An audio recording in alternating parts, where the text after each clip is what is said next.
Pernah nggak sih kepikiran, kalau kita nyakitin perasaan teman, itu dosanya sama nggak ya sama melanggar perintah Tuhan? Nah, hari ini kita bakal ngebahas sebuah ide teologis yang, jujur aja, cukup menarik karena menghubungkan keduanya. Jadi pertanyaan besarnya tuh gini, loh kok bisa perbuatan kita ke orang lain itu dianggapnya dosa langsung ke Tuhan? Apa hubungannya? Oke, mari kita coba bedah koneksi yang mungkin cukup mengejutkan ini.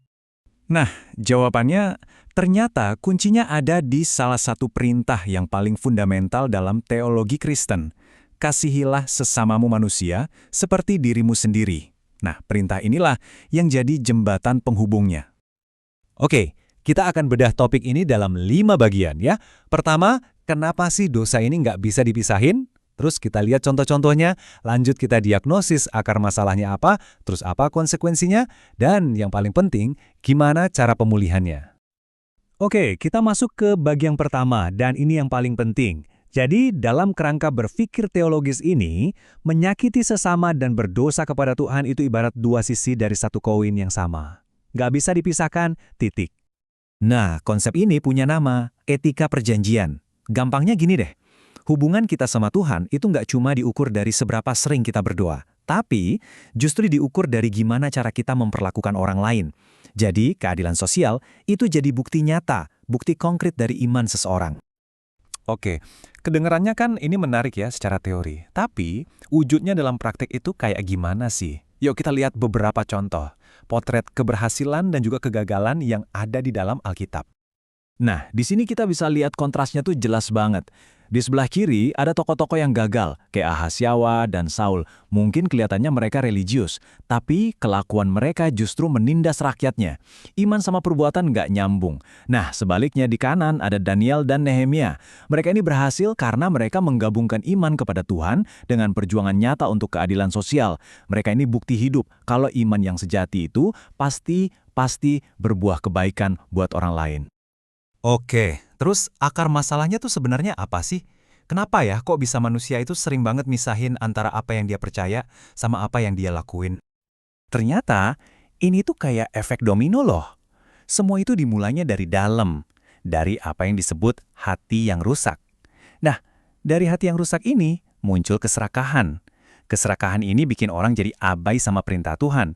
Dan ujung-ujungnya, ya hilangnya rasa kasih ke sesama.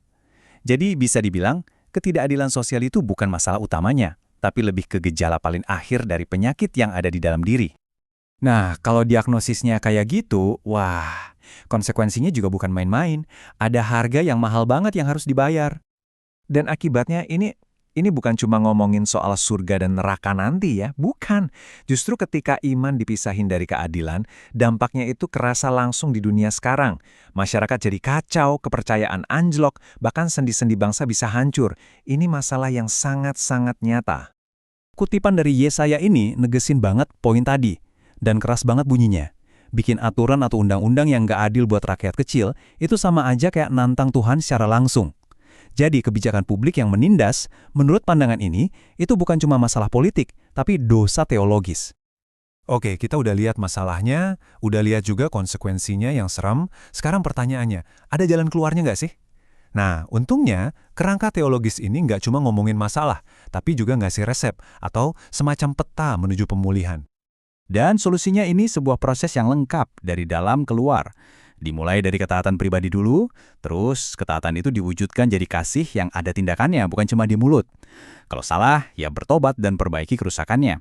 Terus diperkuat lagi lewat pendidikan biar makin banyak yang sadar. Dan yang jadi fondasi semuanya adalah kesadaran bahwa kita butuh pertolongan Tuhan. Jadi ini bukan cuma soal niat baik doang, tapi harus ada aksi nyatanya. Jadi, kalau mau ditarik kesimpulannya, intinya begini. Dalam kerangka berpikir ini, keadilan sosial itu bukan sekedar ekstrakurikuler atau bonus dari iman. Bukan. Keadilan sosial itu justru detak jantungnya iman itu sendiri. Tanpa tindakan kasih yang nyata, iman itu ya cuma teori kosong. Nah, pada akhirnya pertanyaan ini balik lagi ke kita masing-masing kan?